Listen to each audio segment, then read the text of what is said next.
நேயர்களுக்கு வணக்கம். சி.வி. சண்முகமும் திண்டுக்கல் சீனிவாசனும் பெண்களை குறித்து ரொம்ப இழிவா பேசியிருக்காங்க. இதுக்கு அதிமுகவிலிருந்து யாரும் கண்டனங்கள் தெரிவிக்கவே இல்லை. இதே சினிமா துறையிலிருந்து அதிமுக நிர்வாகிகளா இருக்கிற யாரும் கூட ஒரு குறைஞ்சபட்ச கண்டனங்களும் தெரிவிக்கல.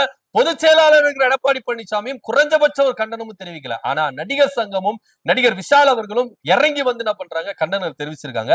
இப்படியே போயிட்டு இருந்தா சினிமா துறையில இருக்கிறவங்க யாரும் அதிமுக ஓட்டு போட மாட்டாங்க அப்படின்ற ஒரு விவகாரத்துலதான் வந்து நிக்குது. ஏன்னா இதே சி.வி. சண்முகம் இதற்கு முன்பாக பெண்களை இழிவா பேசினாரு. இப்ப அரசு கொண்டு வந்த திட்டத்தை இவர் கொச்சைப்படுத்துற விதமா என்ன பண்றாரு, பெண்களை இழிவுபடுத்தி பேசியிருக்கிறாரு. சோ இப்படியே போயிருந்தா அதிமுகவுக்கு இறங்கு முகம் தான் அப்படின்றதுல எந்த மாற்று கருத்து இல்ல அப்படின்னு பொதுவெளியில பேசிட்டு இருக்காங்க. நடிகர் சங்கமும் இறங்கி வந்து என்ன பண்ணிருக்காங்க, கண்டனம் தெரிவிச்சிருக்காங்க. இதே விஷால் அவர்கள் அம்மாவின் ஆட்சியில பெண்களுக்கு எந்த அளவுக்கு முன்னுரிமை இருந்தது, மரியாதை இருந்தது. ஆனா அங்க அவங்க கீழே வந்த முன்னாள் அமைச்சர்களோ மற்ற தலைவர்களோ யார பெண்களுக்கு மரியாதை கொடுக்க மாட்டேங்கிறாங்க, முன்னுரிமை கொடுக்க மாட்டேங்கிறாங்க அப்படின்னு சி.வி. சண்முகம் பேசுற பேச்சிலே ரொம்ப தெளிவா தெரியுது அப்படின்னு கண்டனத்தை தெரிவிச்சிருக்கிறாரு. இதை பத்தியோட கருத்து என்ன கீழே கமெண்ட் பண்ணுங்க. நன்றி, வணக்கம்.